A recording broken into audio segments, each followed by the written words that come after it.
जय हिंद दोस्तों, स्वागत दोस्तों आप लोग का आपके अपने यूट्यूब चैनल शांतम स्टडी सेंटर में। जैसा कि दोस्तों आज हम लोग स्टूडेंट देखने वाले हैं क्लास 10 फिजिक्स चैप्टर नंबर 3 विद्युत धारा इलेक्ट्रिसिटी क्या होता है। ठीक है दोस्तों, आज हम इस वीडियो में ना पूरे इस विद्युत धारा में पूरा डीप से आपको समझाएंगे। दोस्तों ये इस चैप्टर का बेसिक क्लास रहेगा। इसके बाद जो 2-3 और वीडियो आएंगे उसमें आपका पूरा चैप्टर क्या होगा, समाप्त कर दिया जाएगा। ठीक है दोस्तों, ये इस चैप्टर का बेसिक क्लास है। इसमें आपको पूरा डीप से समझाया जाएगा विद्युत धारा क्या है, आवेश क्या है, कहां से विद्युत की उत्पत्ति हुई, कहां से आवेश आया, सारी बातें इस वीडियो में अच्छे तरीके से आपको समझा दिया जाएगा। ठीक है चलिए दोस्तों, बिना टाइम को वेस्ट के वीडियो को शुरू करते हैं।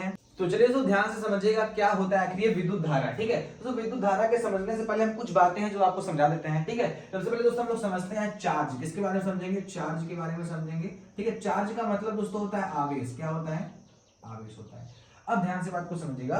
तो फ्रांस की महारानी थी एलिजाबेथ। कौन थी? सॉरी, इंग्लैंड की महारानी थी एलिजाबेथ। इंग्लैंड की महारानी जो एलिजाबेथ थी, उनके यहाँ घर पे एक चिकित्सक रहा करते थे, उनका नाम था थेल्स। ठीक है, जो मतलब महारानी को समय पे दवा दारू दिया करते थे। तो जो थेल्स थे वो क्या काम किए, मतलब एक दिन क्या हुआ, एबोनाइट की जो छड़ थी उसको लेते हैं और एक रेशम का टुकड़ा लेते हैं, उस पे उस छड़ को ऐसे रगड़ना शुरू करते हैं और रगड़ने के बाद जैसे उस छड़ को देखते हैं तो उस पे बहुत सारे छोटे छोटे टुकड़े आके उस छड़ पे क्या चिपक जाते हैं, यानी उस पे कुछ चिपकने का गुण उस पे आ जाता है। जैसे आप लोग बचपन में क्यों कलम को ऐसे लेते होंगे और अपने बाल में से देकर रगड़ते होंगे और रगड़ने के बाद जब कागज को रखते हैं तो छोटे छोटे कागज जाके उस पे क्या चिपक जाते थे। तो ये बातें किसने बताई? थेल्स ने। सबसे पहले आवेश के बारे में किसने बताया? बताइए फटाक से। तो थेल्स ने बताया। ठीक है, सबसे पहले आवेश के बारे में थेल्स ने बताया। लेकिन जैसे होता है कभी किसी को मतलब उस चीज के बारे में जानकारी तो होती है लेकिन उसको बता नहीं पाते हैं। जैसे मान लीजिए कभी कभी आप उस चीज के बारे में बताएं लेकिन आप बोल नहीं पाते कैसे हम उसके बारे में समझाएं। तो इस थेल्स ने तो आवेश को खोजा। ठीक है, यानी थेल्स ने सबसे पहले आवेश के बारे में बताया, लेकिन थेल्स ने आवेश के बारे में स्पष्ट तरीके से व्याख्या नहीं कर पाए, यानी स्पष्ट तरीके से आवेश के बारे में वो बता नहीं पाए। तो एक वैज्ञानिक आते हैं, उनका नाम था बेंजामिन फ्रैंकलिन। कौन थे?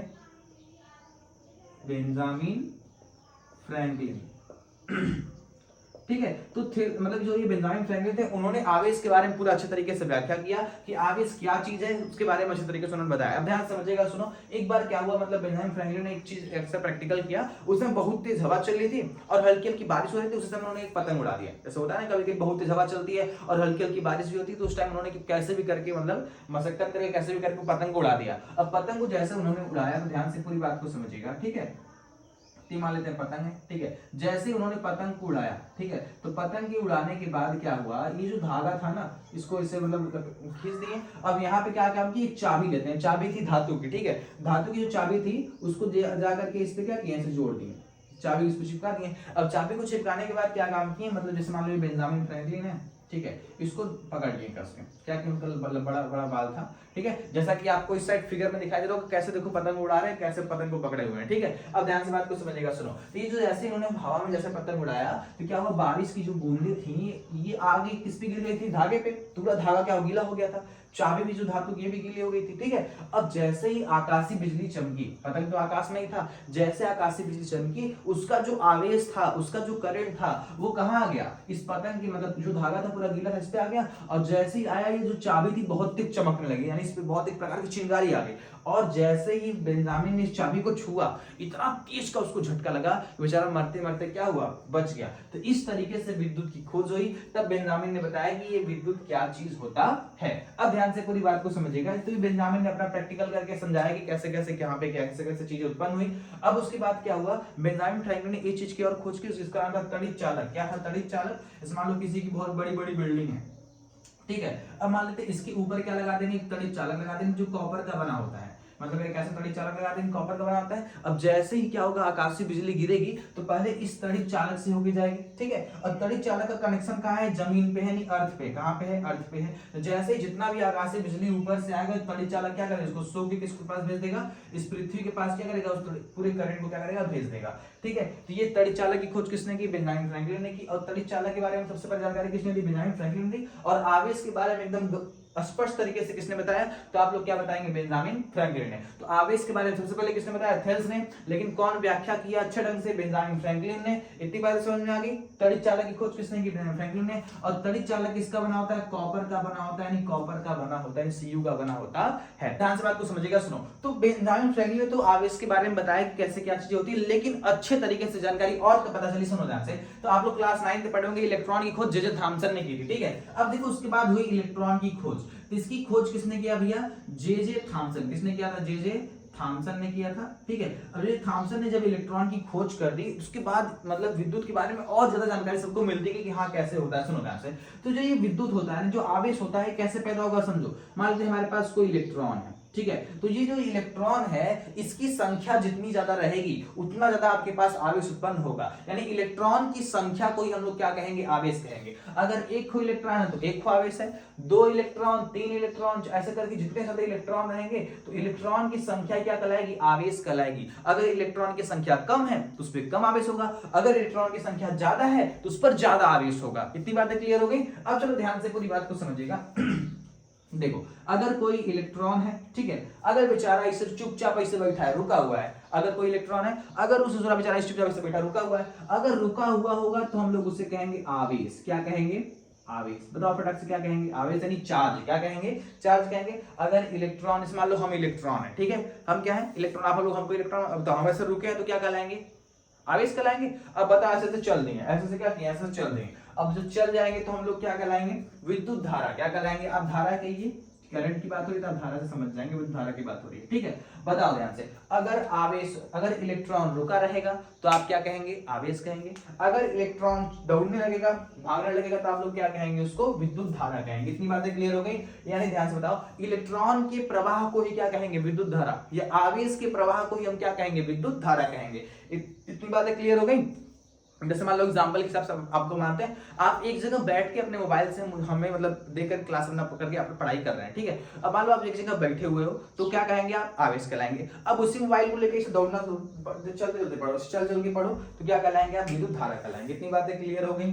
यहाँ तक किसी को समस्या तो नहीं। देखो, आपको समझाने का प्रयास करें, पूरा समझ जाओ, फिर आपको सारी बातें लिख के समझाएंगे ताकि अपना नोट्स भी आप ढंग से क्या बना सकते हैं, ठीक है। तो इलेक्ट्रॉन रुका रहेगा तो आवेश, दौड़ेगा तो धारा कहलाएगा। अब उसके बाद हम लोग समझते हैं, जैसे समझो, अगर कोई हमारे पास स्थिर आवेश है, कैसा आवेश है बताओ, स्थिर आवेश है, ठीक है। अगर कोई आवेश क्या है, स्थिर है, तो उसमें क्या पैदा होगा, उसमें खाली पैदा होगा विद्युत। क्या पैदा होगा, विद्युत पैदा होगा, यानी करंट पैदा होगा, ठीक है। लेकिन अगर कोई आवेश गति कर रहा है, क्या कर रहा है, गतिशील आवेश है, मतलब कोई आवेश अगर गति कर रहा है, अगर कोई आवेश गति करेगा उसमें क्या पैदा होगा, विद्युत तो पैदा हो गई, उसके साथ साथ चुंबकीय गुण भी उसमें आ जाएगा, ठीक है। उसके साथ क्या होगा, चुंबक का गुण भी उसमें आ जाएगा। इतनी बातें क्लियर होगी। बताओ ध्यान से, अगर आपसे एग्जाम में पूछे स्थिर आवेश में उत्पन्न होता है तो आप क्या बताएंगे, विद्युत। गतिशील आवेश में उत्पन्न होता है, विद्युत का भी गुण और चुंबक का भी गुण, दोनों का गुण उसमें उत्पन्न हो जाता है। इतनी बातें क्लियर हो गई। अब जैसे एग्जाम्पल की बेस समझिएगा,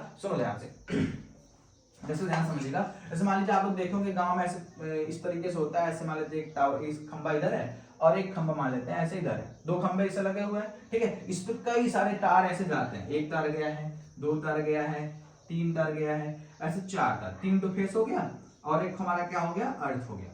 ऐसे करके 4 तार गए हुए हैं, ठीक है। अब ध्यान से समझिएगा, सुनो, अगर बताओ, अब इसमें इलेक्ट्रॉन रुका है कि दौड़ रहा है, दौड़ रहा है, क्योंकि भाई करंट है, आवेश जब दौड़ेगा, आपसे बताएं, अगर इलेक्ट्रॉन रुका है तो आवेश, चल रहा है तो क्या कहेंगे, विद्युत धारा कहेंगे, यानी करंट कहेंगे। समझ ध्यान से, ये जो आवेश तो रुका नहीं है, आवेश टंटना करके भाग रहा है, चार्ज इसमें क्या, इलेक्ट्रॉन भाग रहे हैं, जब भागेगा तो क्या पैदा होगा, गति कर रहा है, जब गति करेगा तो क्या पैदा होगा, विद्युत तो पैदा होगा ही, करंट तो आएगा ही, लेकिन करंट के साथ साथ उसमें चुंबकत्व का भी गुण उसमें उत्पन्न हो जाएगा। अब बताओ, इस सारे तार आपस में पास हैं कि नहीं भैया, पास हैं, ठीक है। अब बताओ, जब इसमें बहुत ज्यादा इलेक्ट्रॉन जा रहा है, बहुत ज्यादा इसमें धारा बढ़ रही है, जिसके अगल बगल चुंबक का गुण पक्का आएगा, तो सब तार आपस में क्या होंगे, चिपक जाएंगे। और जैसे तार आपस में चिपकेगा और वहां पे एक बहुत तेज क्या होगी, मतलब ज्वाला टाइप उत्पन्न होगा, तो पूरा वहीं से आग की तरह जल जाएगा, नीला नीला उत्पन्न हो जाएगा। जब नीला नीला जो प्रकाश उत्पन्न होगा उसको हम कहते हैं कोरोना। क्या कहेंगे, कोरोना। इतनी बातें क्लियर हो गई। अभी कोरोना जो लॉकडाउन में उसकी बात नहीं कर रहे हैं, समझिए ध्यान से। जब करंट आपस में चिपकते हैं और वहां पे जो ज्वाला उत्पन्न होती है, उस ज्वाला को हम लोग नाम देते हैं कोरोना। क्या नाम देंगे, कोरोना। इतनी बातें क्लियर हो गई। अब ध्यान समझिएगा, ये जो तार हैं सब आपस में चिपके ना, इसीलिए लोग क्या करते हैं, इसके बीच में एक लकड़ी का फट्टा बांध देंगे, ठीक है। तो बीच बीच में क्या करेंगे, लकड़ी का फट्टा बांध देंगे और इस तार को इसमें बांध देंगे, इस तार को इसमें बांध देंगे, ताकि ये दोनों तार आपस में जाके सटे ना। अब बताओ, अच्छा लकड़ी का फट्टा बांधना शुरू किए। अब मान लेते हैं जैसे काफी बहुत दूर दूर तक तार लंबा लंबा है, तो खूब लंबा लंबा फट्टा बांधेंगे, और लंबा लंबा फट्टा बांधेंगे तो काफी एरिया भी तो कवर करेगा, काफी दूर दूर तक एरिया कवर कर लेगा। तब लोगों ने कहा नहीं भैया, ऐसा आप काम करिए कि कम एरिया में ही तार जो है अच्छे से मैनेज हो जाए, बहुत दूर दूर तक फट्टा बांधने की जरूरत ना हो। तो जैसा कि आपको इमेज में दिखाई दे रहा होगा, ध्यान से देख रहे हैं, देखो यहाँ पे 4 तार हैं ऐसे करके, 1 है, 2 है, 3 है और 4 तार है। चार तारों के बीच में एक ऐसा चीज बांध दिया गया है, एक ऐसा यंत्र लगा दिया गया है जो क्या काम करेगा, एकदम टाइट करके, जैसे देखा जैसे चार घोड़वा समझ लो, चार टांगवा, इस चारों टांग से उसको एकदम कस के पकड़ा हुआ है, ठीक है, एक तार इधर एक तार इधर, ऐसे चार तार गए, एकदम कस के एकदम टाइट कर दिया गया, ताकि चाहे जितना भी ह्यूमर से करंट आए ये एकदम कचरा के पकड़ाएगा, कहीं टूटने वाला नहीं है। तो इतनी बातें क्लियर हो गई, ध्यान से समझो, सुनो ध्यान से, इतनी बातें क्लियर हो गई कि नहीं क्लियर हो गई, बताओ ध्यान से। तो बताओ, जब इलेक्ट्रॉन रुका रहेगा तो क्या कहेंगे भैया, अगर स्थिर आवेश रहेगा उसमें केवल विद्युत धारा ही पैदा होगी, लेकिन अगर आवेश गति करेगा उसमें विद्युत के साथ साथ चुंबक का भी गुण उसमें आ जाएगा। इतनी बातें क्लियर होगी। अब बताओ, अगर आपसे कोई पूछे कि बताओ जो खंबे होते हैं, जो बड़े जो टावर का जो खंबा होता है उसमें बड़ा बड़ा फट्टा क्या बना, तो बता देंगे आराम से, ताकि वो तार आपस में चिपके ना, क्योंकि जो उसमें धारा गतिशील है, जब गतिशील आवेश है तो उसमें चुंबकत्व का भी गुण होगा, इसलिए उसके बीच में क्या किए हैं, गैपिंग देने के लिए कुछ फट्टा ऐसे बांध दिए हैं। अब आप कहेंगे भैया कुछ कुछ तार एकदम पास पास होते हैं, जब तार एकदम पास पास होगा तो उसके बीच में एक ऐसा यंत्र लगा देते हैं ताकि एकदम टाइट करके चारों तार को पकड़ा रहेगा, ताकि कैसे चाहे जितना भी ह्यूमर करंट आए उसको भी छोड़ने वाला उसको नहीं है। अगर वो छोड़ा कुल चिपक जाएंगे, और चिपकेंगे तो वहां से क्या ज्वाला पैदा होगी, उस ज्वाला को हम लोग कहेंगे कोरोना। क्या कहेंगे, कोरोना। इतनी बातें क्लियर होगी, यहां तक किसी को कोई समस्या तो नहीं है। अब ध्यान से बात को समझिएगा, आप कहेंगे भैया चुंबकत्व का गुण उत्पन्न हो रहा है, ठीक है, जैसे आप लोग कभी सुने, जब बताओ जो ट्रांसफार्मर होता है, काफी बड़ा जो ट्रांसफार्मर, लोग गांव में भी ट्रांसफार्मर बड़े बड़े होंगे, तो जो उस ट्रांसफार्मर के आप पास जाएंगे उसमें देखेंगे कि आवाज निकलती है, साउंड निकलता होगा। देखो, तो ट्रांसफार्मर के पास बहुत हैवी करंट है, बहुत ज्यादा विद्युत धारा है, जब बहुत ज्यादा विद्युत धारा भी है तो बहुत ज्यादा उसमें चुंबकत्व गुण भी होगा, उसमें झन झन झन झन की आवाज आती है, उसको बोलते हैं हम्बिंग साउंड। क्या बोलते हैं, हम्बिंग साउंड। जब बताओ, जब बहुत ज्यादा उसमें साउंड निकलता है उसको कहेंगे झन झन झन झन, खूब साउंड निकलता होगा तो आप उसको कहेंगे हम्बिंग साउंड। कभी आप लोग सुने, गाँव लोग कहते हैं अरे ट्रांसफार्मर खींच लिया, ट्रांसफार्मर देखिए उसको क्या कि खींच लिया, खींचने का मतलब है उसमें चुंबकत्व का भी गुण है, ताकि वो किसी वस्तु को ऐसे क्या खींच लेगा। इतनी बातें क्लियर हो गई। आप समझिए ध्यान से, आप लोग मोबाइल टावर जो खंबा देखें, जो बड़ी बड़ी ऐसे, जैसे एक टावर इधर होगा, खेत में जो टावर लगा होता है, ऐसा यहाँ पे एक टावर लगा होगा, ठीक है। अब सुनो, एक टावर क्या है भैया, यहाँ पे लगा होगा, ठीक है, इसके ऊपर काफी मोटे मोटे तार जाते हैं, काफी मोटे मोटे तार जाते होंगे, और आप इसके नीचे मान लो ऐसे खड़े हो, इसके नीचे मान लीजिए आप क्या है, छोटिया मान लो इसके नीचे खड़ी, ठीक है। अभी छोटिया इसके नीचे खड़े तो इसको कनवा से बजी ऊपर सुनाई तो चुन चुन चुन चुनचुनाहट की आवाज आती है, झंझन की आवाज बहुत तेज आती होगी, ठीक है। तो ये जो तार है इसमें बहुत ज्यादा झंझनाहट की आवाज आती है। बताओ झंझनाहट की आवाज क्यों आती है, क्योंकि इसमें धारा बहुत ज्यादा है, धारा बहुत ज्यादा बह रही है। जब धारा बहुत ज्यादा है तो चुंबकत्व का गुण भी क्या होगा, बहुत ज्यादा होगा। आपको पता है कि इसमें आवेश क्या कर रहे हैं, गति कर रहे हैं। जब आवेश गति करेगा इसमें विद्युत धारा तो उत्पन्न होगा ही, प्लस साथ साथ उसमें चुंबकत्व का भी गुण उसमें उत्पन्न हो जाएगा। तो बताओ उससे क्या होगा, इसमें से एक बहुत ज्यादा हम्बिंग साउंड यानी चुनचुनाहट की आवाज निकलेगी। तो आप कहेंगे हाँ भैया बड़ा चुनचुनाहट की आवाज निकल रही है। इतनी बातें क्लियर होगी। आप लोग भी कभी जाकर के देखे होंगे, जो भी खेत में जो टावर लगे होते हैं उसके नीचे आप जाओगे उसको देखोगे एकदम सनसनाहट की आवाज आएगी। बताओ वो कौन साउंड होता है, हम्बिंग साउंड। क्या बोलेंगे, हम्बिंग साउंड। इतनी बातें क्लियर हो गई, किसी को यहाँ पे कोई समस्या तो नहीं है ना। चलिए पहले आप बेसिक चीजों को पहले पूरा समझ लो, कैसे कैसे क्या क्या चीजें होती हैं। अब ध्यान से बात को समझिएगा, सुनो। यहाँ पे कितनी तारें गई हैं, एक तार, दो तार, तीन तार। ये तीनों हमारी क्या है, फेस है। ये तीनों क्या है, हमारी फेस तार है। और यहाँ पे एक तार गया है जिसको हम लोग बोलेंगे अर्थिंग यानी अर्थ वाला तार गया है। इतनी बातें क्लियर होगी। बताओ कितने तार हैं, एक तार, दो तार, तीन तार हमारा फेस का है, और एक तार हमारा क्या है, अर्थ वाला है। अब जैसे मान लो समझिएगा, जैसे मान लो कोई चिड़िया आके बैठती है, अगर चिड़िया आके इस तार में बैठेगी, इसमें बैठेगी, इसमें बैठेगी, कोई भी इसको दिक्कत होने वाला नहीं है। अगर चिड़िया इस तार पे बैठ गई और उसका पुछिया इससे हल्का सा क्या हो गया, सट गया, अगर मान लीजिए अगर आप केवल फेस को छुएंगे तो आपको कभी करंट आने वाला नहीं। अगर कहीं से अगर अर्थ मिल जाएगा तो आपको करंट मार देगा। इतनी बातें क्लियर हो गई। सुनो ध्यान से, अगर मान लो चिड़िया इस तरह बैठी, कोई दिक्कत है, कोई दिक्कत नहीं। लेकिन अगर उसका पुछिया धैर्य सट गया, किससे, अर्थवाद सट गया। अब बताओ, फेस तो उसके बॉडी में आ गया, ठीक है। अब उसकी बॉडी से जो करंट बाहर भी निकल रहा है वो बाहर निकलेगा भैया कहाँ, अर्थिंग से, वो जमीन के अंदर जाएगा, अर्थ पकड़ लेगा। तो बताओ, जब चिड़िया इस पे बैठी थी कोई दिक्कत नहीं हुआ, लेकिन जैसे ही उसका पूंछ किससे टच हो गया, इस अर्थ से टच हो गया, इस पर तार से टच हो गया, तुरंत क्या होगा, उसके बॉडी में से करंट क्या होगा, बाहर जाने लगेगा, फिर उसको क्या होगी, समस्या हो जाएगी, बेचारी मर जाएगी। इतनी बातें क्लियर हो गई। जैसे आप लोग कभी घर में देखो लाइन मैन आते होंगे तो क्या काम करते हैं, ऐसे चप्पल लेते हैं, चप्पल को निकाल देंगे, फिर उसके ऊपर अपना पैर ऐसे रख के खड़े हो जाएंगे, तार को लेके से जोड़ना शुरू करते हैं। शुरू करते हैं, बताओ ध्यान से क्या हुआ, क्योंकि जो चप्पल है वो उष्मा का मतलब धारा का कुछ आला है, उसमें करंट कोई बहेगा नहीं। ये चप्पल है और इसके ऊपर अपना पैर रख के खड़े हैं। जब भी उनके बॉडी में करंट आ रहा है, इनके बॉडी में पूरा करंट आएगा, कोई दिक्कत, लेकिन ये बॉडी में करंट आ रहा है, लेकिन ये बॉडी से करंट किसी से टच नहीं हो रहा है, यानी वो अर्थ नहीं पा रहा है, ठीक है। जब अर्थ नहीं पाएगा उनको करंट नहीं मारेगा, क्योंकि उनका पैर ऐसे ऊपर है। इसलिए वो सबको कहते हैं भैया जब भी हम लाइन में जोड़ेंगे तो हमारे अगल बगल कोई भी रहेगा नहीं, क्योंकि उनके बॉडी में करंट है। अब ध्यान समझिएगा, मान लो कौन छोटका बाबू आया, नंगे पैर दौड़ते दौड़ते आ रहे, चच्चा ए चच्चा, चच्चा इसे देखिए छू दिया, मान लो पैर उनका देखिए छू दिया। अब बताओ ध्यान से, उनके बॉडी में करंट था कि नहीं? क्योंकि भाई तार पकड़े का बॉडी में करंट है, लेकिन उनके बॉडी से कहीं संपर्क नहीं मिल रहा था अर्थ का। लेकिन जो छोटा बच्चा है वो नंगे पैर आएगा, ठीक है, और उसके मतलब जैसे उनके हाथ या पैर पे कहीं भी जैसे टच करेगा तो उस मतलब जैसे उनका जो करंट था वो बच्चे के बॉडी में चला गया, और बच्चे के बॉडी पे टच कहाँ है? अर्थ से। तो अर्थ से होता होता बच्चे को तो करंट लगेगा ही, प्लस साथ साथ लाइनमैन को भी करंट लग जाएगा। इतनी बातें क्लियर हो गई? यहाँ तक कोई समस्या नहीं होनी चाहिए। चलिए अब हम लोग ध्यान से बात को समझते हैं इसके आगे। कुछ बच्चों का डाउट है, उसको डाउट को हम क्लियर कर देते हैं। इस ध्यान समझिएगा, मान लीजिए हमारे पास कोई ये टैंकर है, समझो ध्यान से, ये हमारा कोई क्या है? टैंकर इस तरह से है, ठीक है, और यहाँ पे जो कनेक्शन वाले यहाँ पे कोई ड्राइवर ऐसे करके आगे बैठा हुआ है, ठीक है, चक्का लगाए हैं। देखो हमारा उतना फना है, हमारा आर्ट उतना अच्छा नहीं, आपको समझाने का पूरा प्रयास करना है, ठीक है। मान लो इसमें गैस भरा हुआ है, ठीक है, या तो मान लेते हैं एलपीजी भरा हुआ है, ठीक है, इस तरह मान लेते हैं इसमें कुछ भी भरा हुआ है, मतलब जो ज्वलनशील पदार्थ से भरा हुआ है। मान लेते हैं यहाँ पे आगे स्टेरिंग पकड़ा हुआ है, ठीक है, और यहाँ पे मंगरूआ बैठा हुआ है, उसको पकड़िए, ठीक।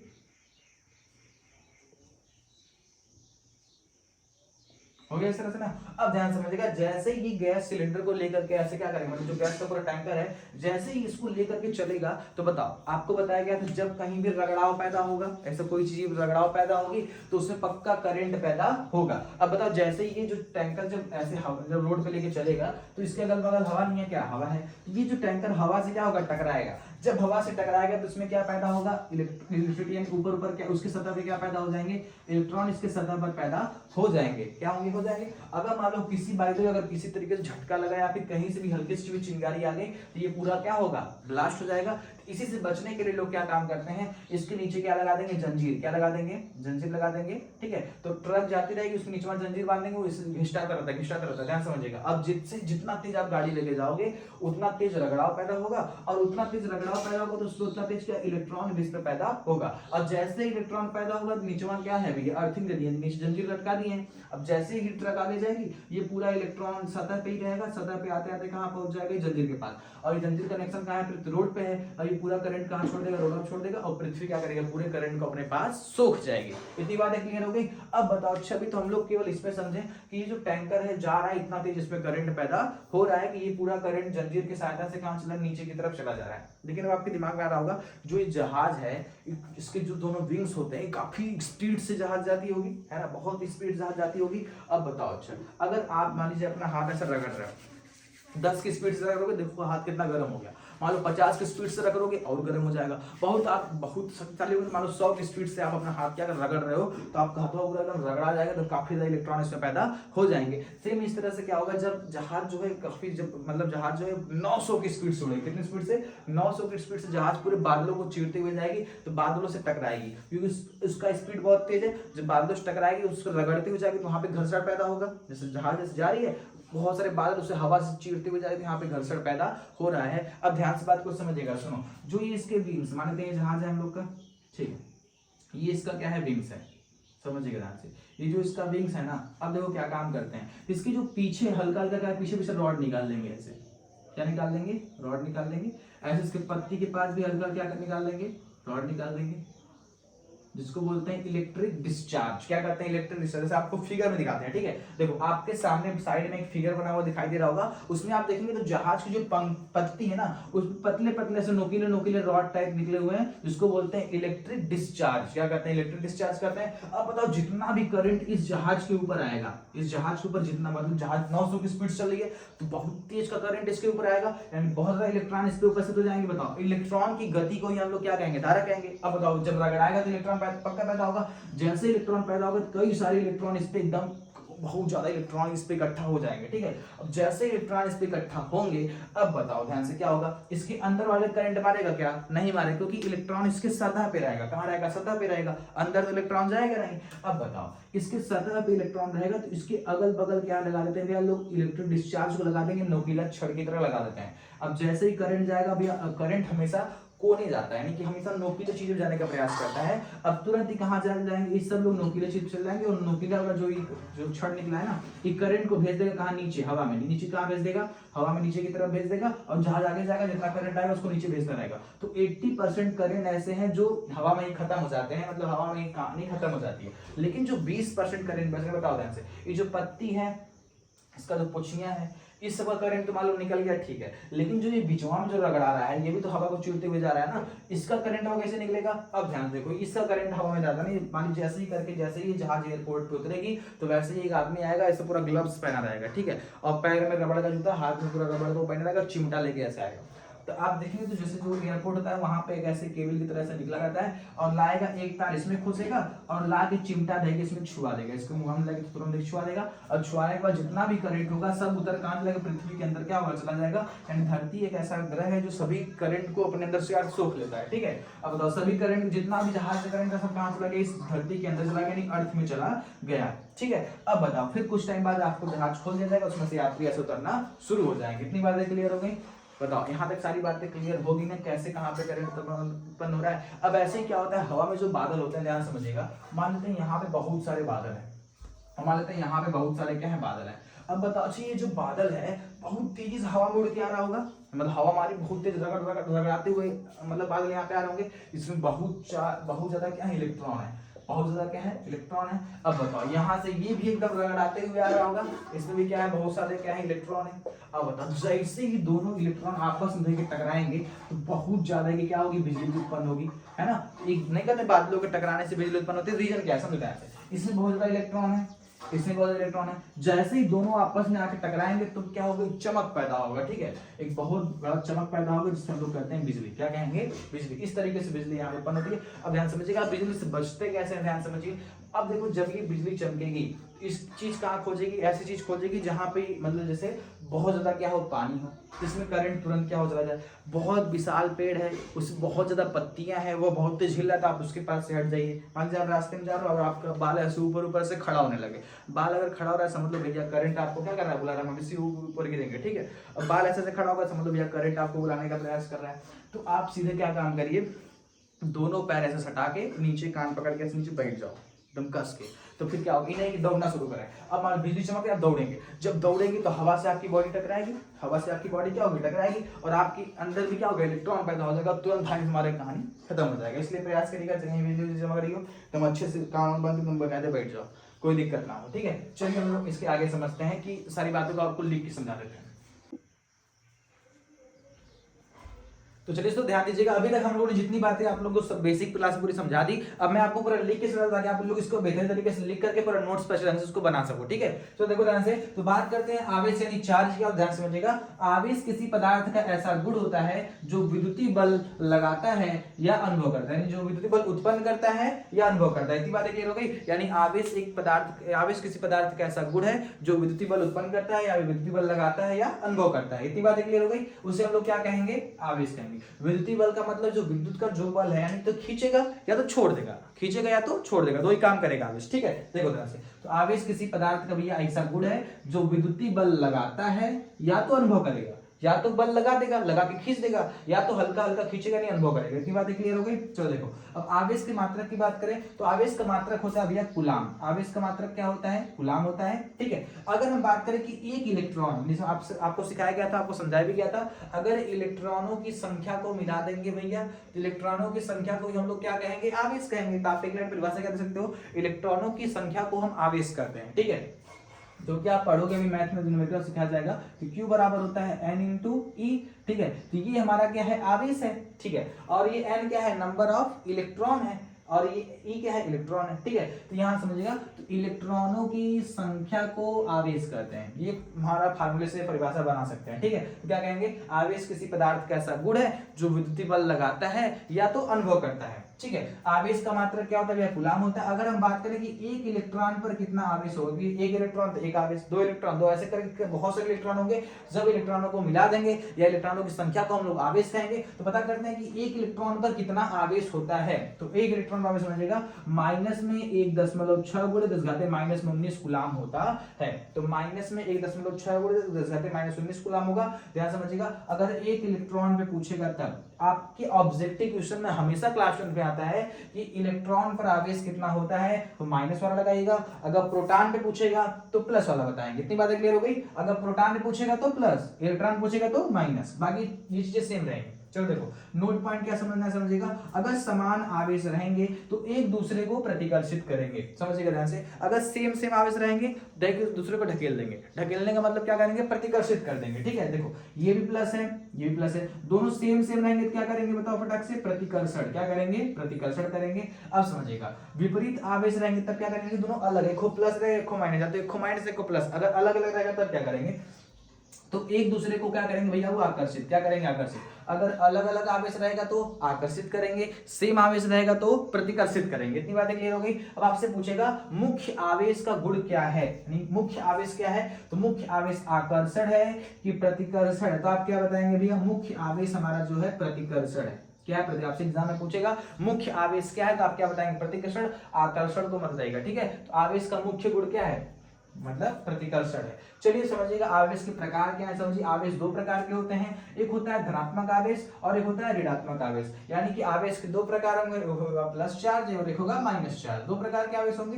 ठीक है, जो इलेक्ट्रॉन को देगा यानी इलेक्ट्रॉन को क्या करेगा, त्याग करेगा, यानी बोलेंगे ऐसा आवेश जो इलेक्ट्रॉन का त्याग करता है उसे हम धनात्मक आवेश कहते हैं। ऐसा आवेश जो इलेक्ट्रॉन को ग्रहण करेगा उसे हम लोग क्या कहेंगे भैया, ऋणात्मक आवेश कहेंगे। यानी जो इलेक्ट्रॉन को क्या करेगा, ग्रहण करेगा उसे ऋणात्मक आवेश कहेंगे, जो इलेक्ट्रॉन का त्याग करेगा उसे धनात्मक आवेश कहेंगे। इतनी बातें क्लियर होगी। बताओ इसमें कहीं भी किसी कोई समस्या है ना।